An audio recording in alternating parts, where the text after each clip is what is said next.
Hi, welcome to the kitchen table.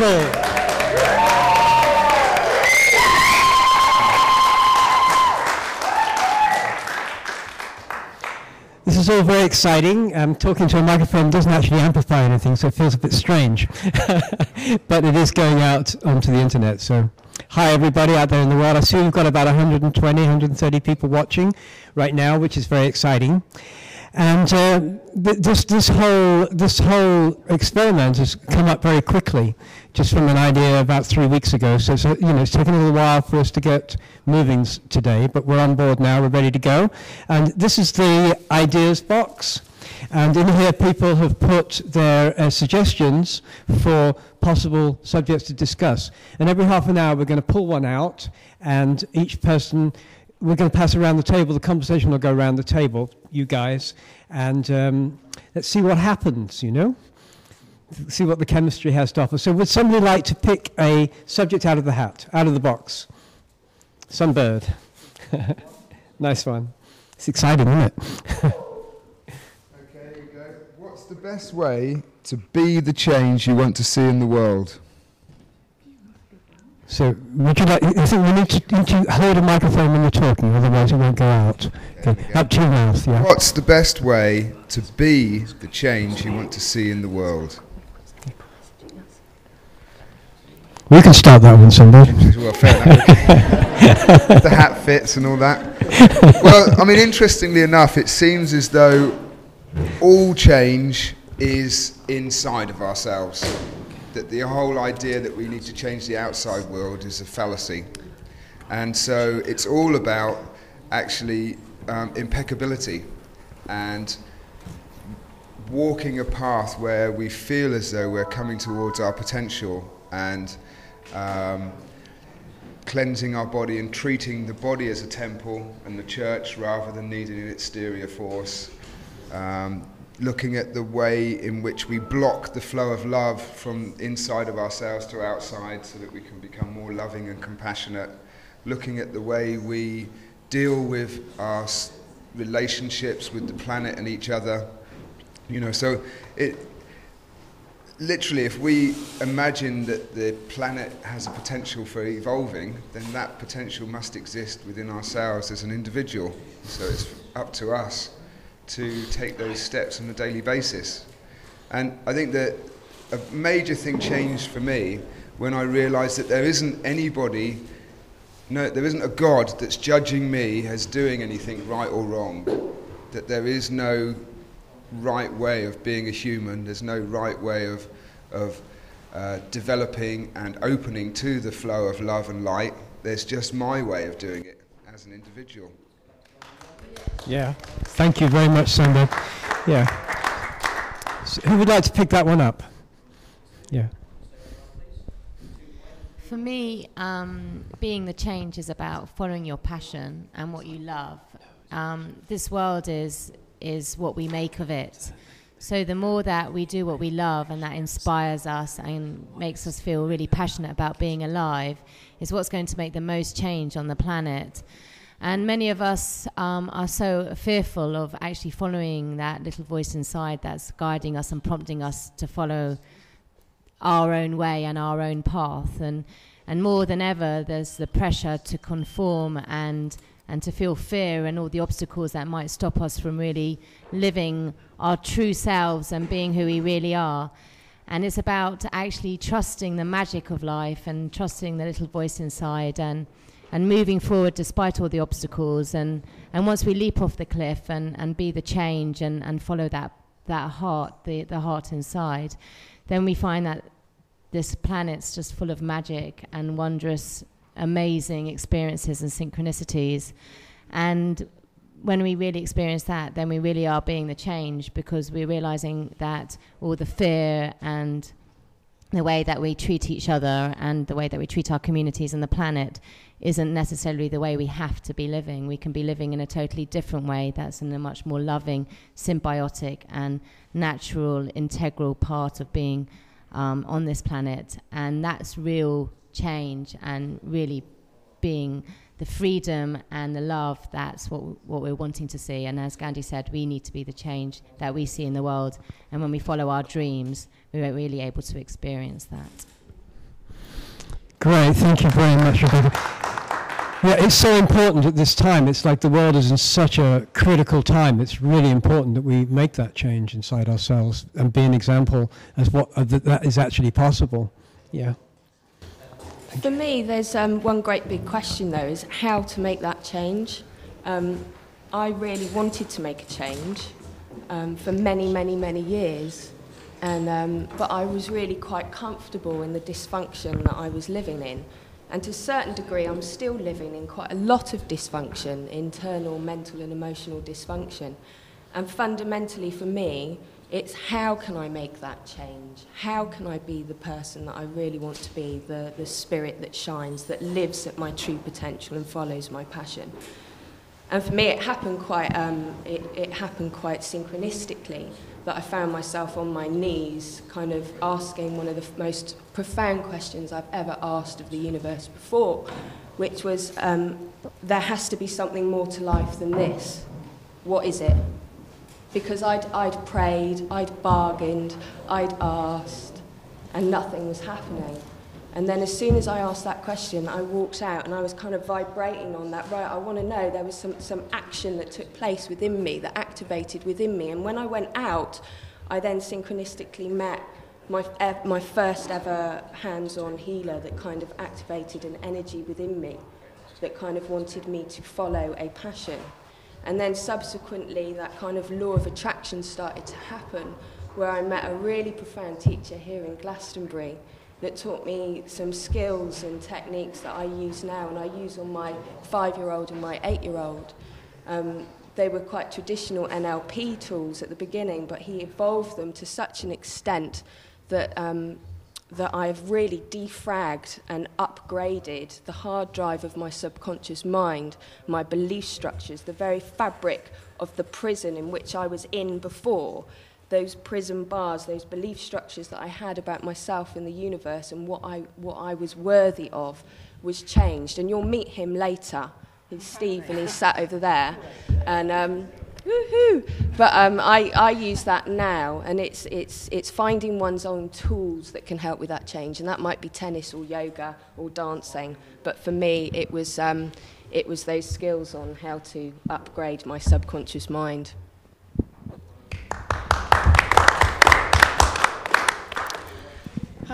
Yeah, I really meditated for myself. I tried to not listen to any gurus, anything. I just went into meditation since I started when I was about 16, quite young, but in 1992 I did quite a profound meditation, and I received like a telepathic communication from like these beings that want to help us, really caring about humanity.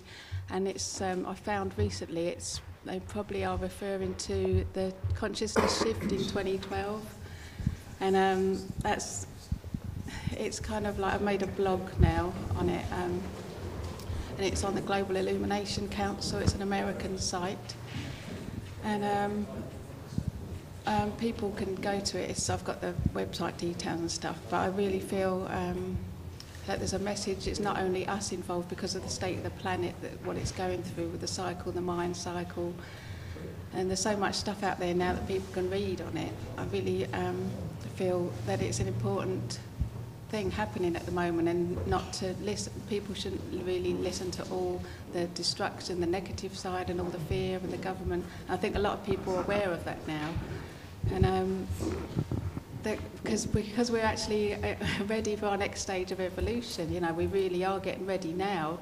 It's being natural, being ourselves. You know, and it's like this. The next 2 years are the real preparation time, I feel, for this leap. And it's just really exciting, you know. And it's creating our own reality. We've had so much learning in the last 10 years, like with the films like The Secret, and.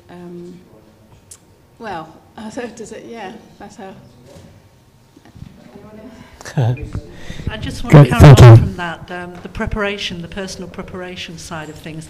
I think the thing that changed for me, the greatest influence, shall we say, on me at the moment is the way that I've changed my diet, because that's allowed it feels like parts of my brain that weren't working before have suddenly opened up. I know that probably sounds really strange, but I've been eating a raw diet now for over 2 years. And although I'm still in transition and I still deviate and I still dip back into cooked food, especially in this last winter, it has made such a difference to the way that I think. And just as people were saying earlier, we have to start the change with ourselves. And I really feel that if I change myself vibrationally, if I change the way that I actually am as an energetic being, I allow myself to be open, much more loving, much more compassionate.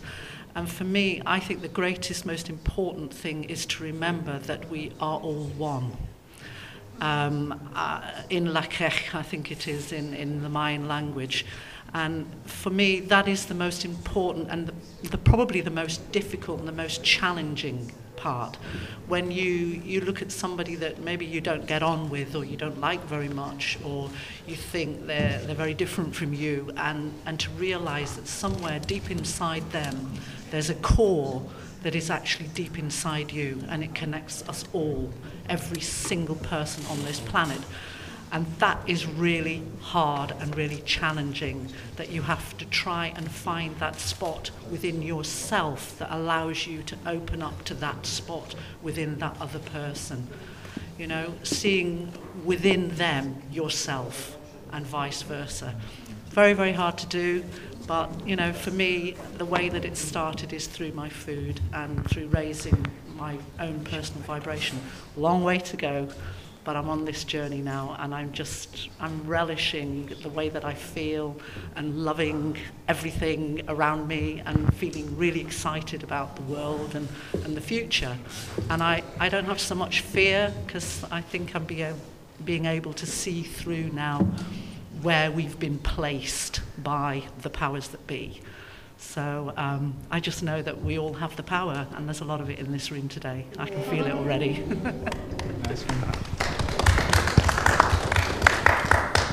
Hi, I'm glad. My name's Chris. I'm glad that you spoke about people being one.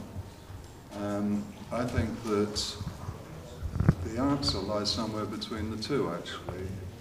We need our space as individuals on occasion, and I think we need to allow ourselves to work collectively.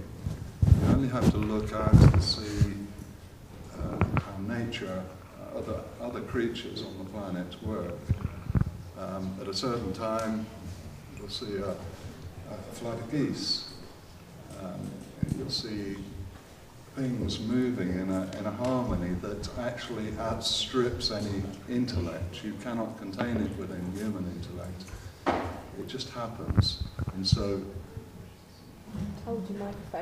it's very important to hold the microphone up to your mouth. So otherwise, no one out there is going to hear you. They'll see you, but they won't hear you.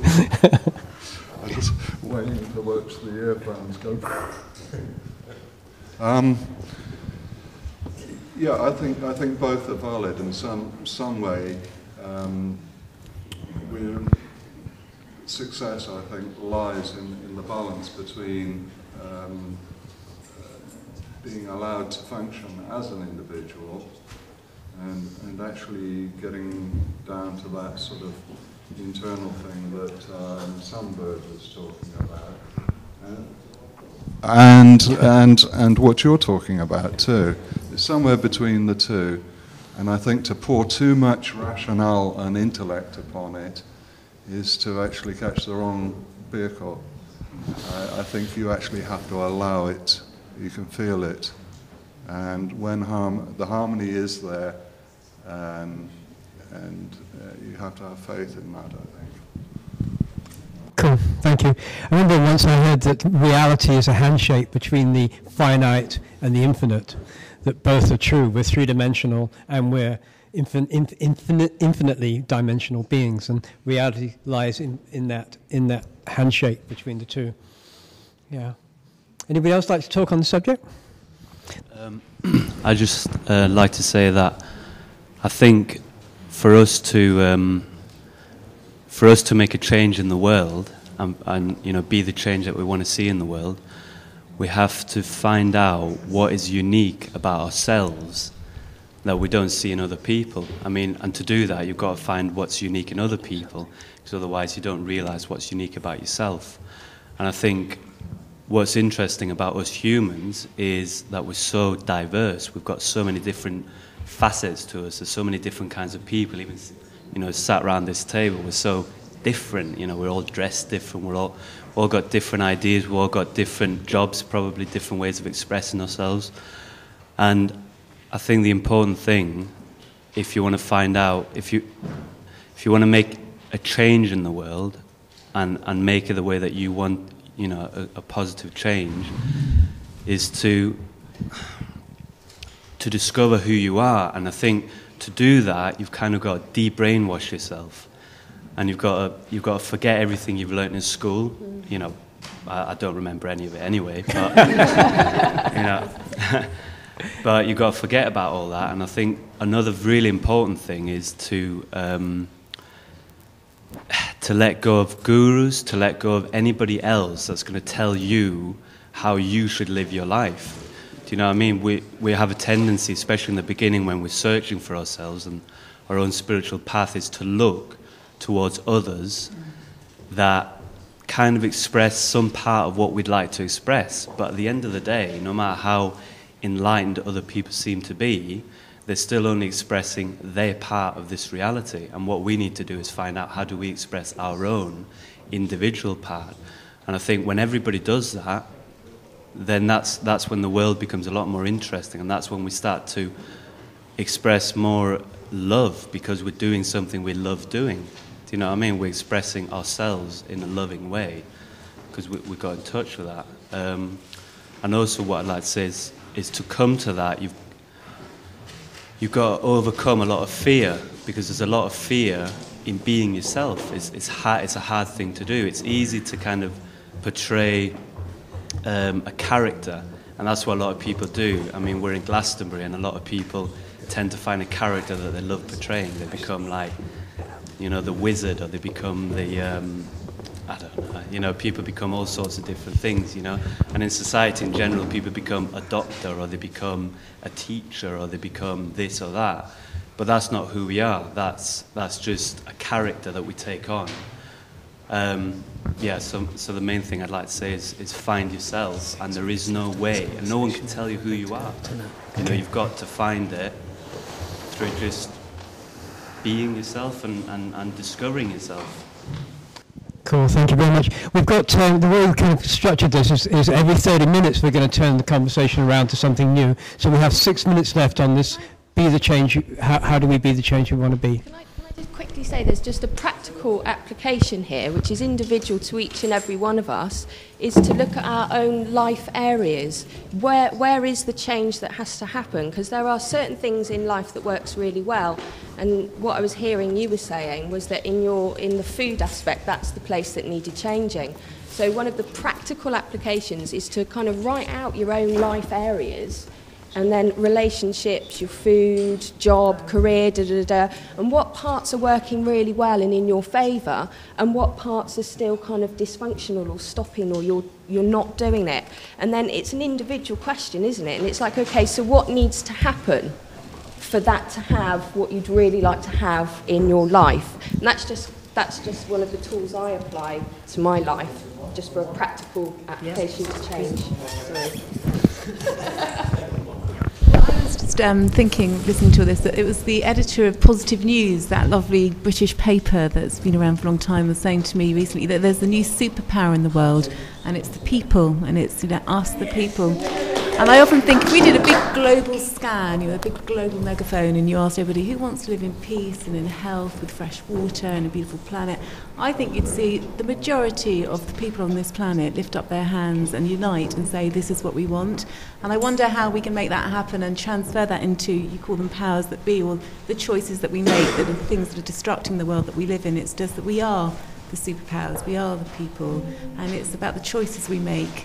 And it's about collectively putting our hands up together, and I think that's what I think is really important.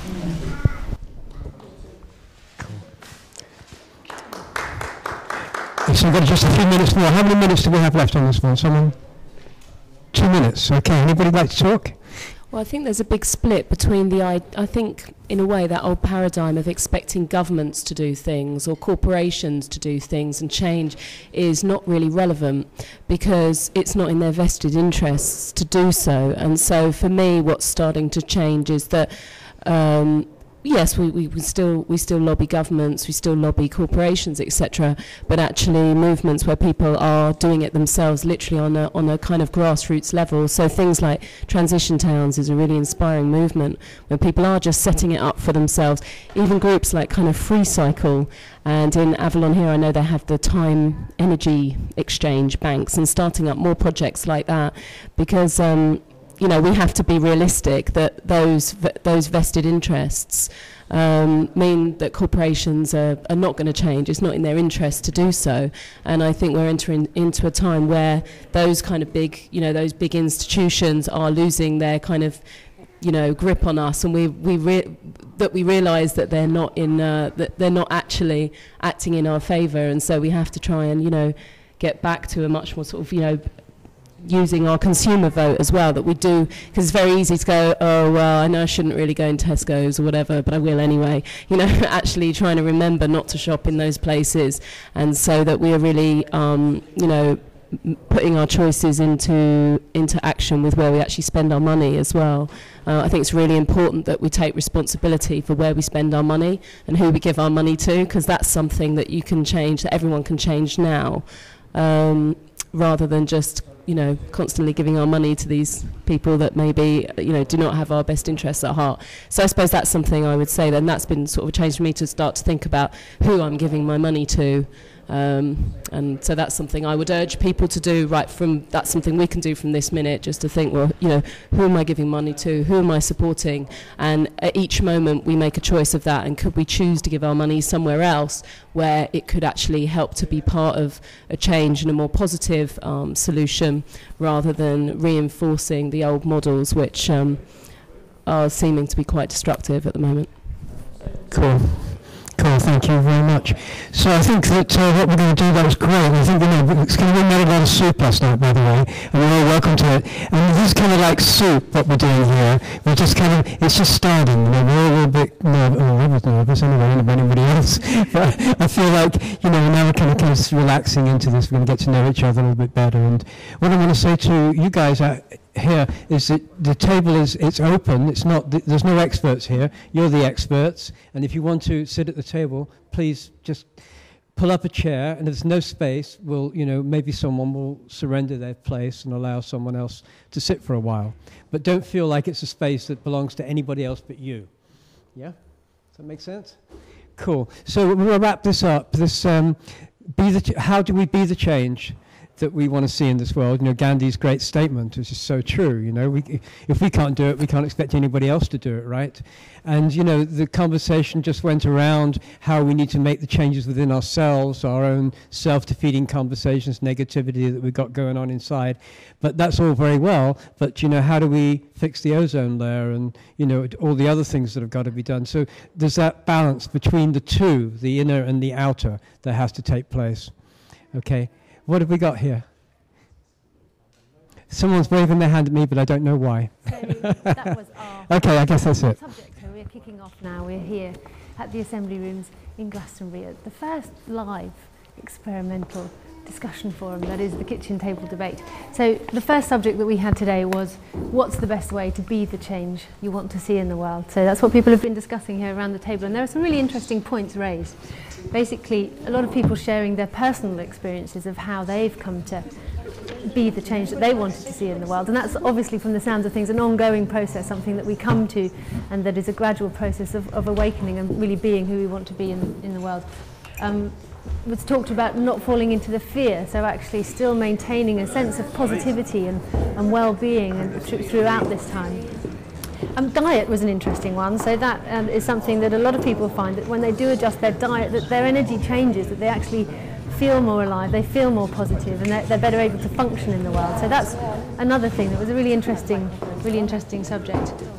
Nature, so of course going out into nature, connecting, just looking at the world around us, looking at the earth, that's one way that somebody at the table, I didn't catch his name, was actually saying is a good way to be the change, to just remember our roots. Discovering who we are. So I think that was really quite the sort of underlying theme about that, which is discovering who we are and who we want to be, and then working towards that. So really practicing, working on what each of us care about and value, and working on that, and then that rippling out into the world. Making conscious choices. Now that was one of the last things that we talked about. So, who are we spending our money with, which is a really important thing. So, if you want to be the change you want to see in the world, and you don't agree with a certain shop's values or how they're paying their workers, then don't shop there. So that's what we were hearing there.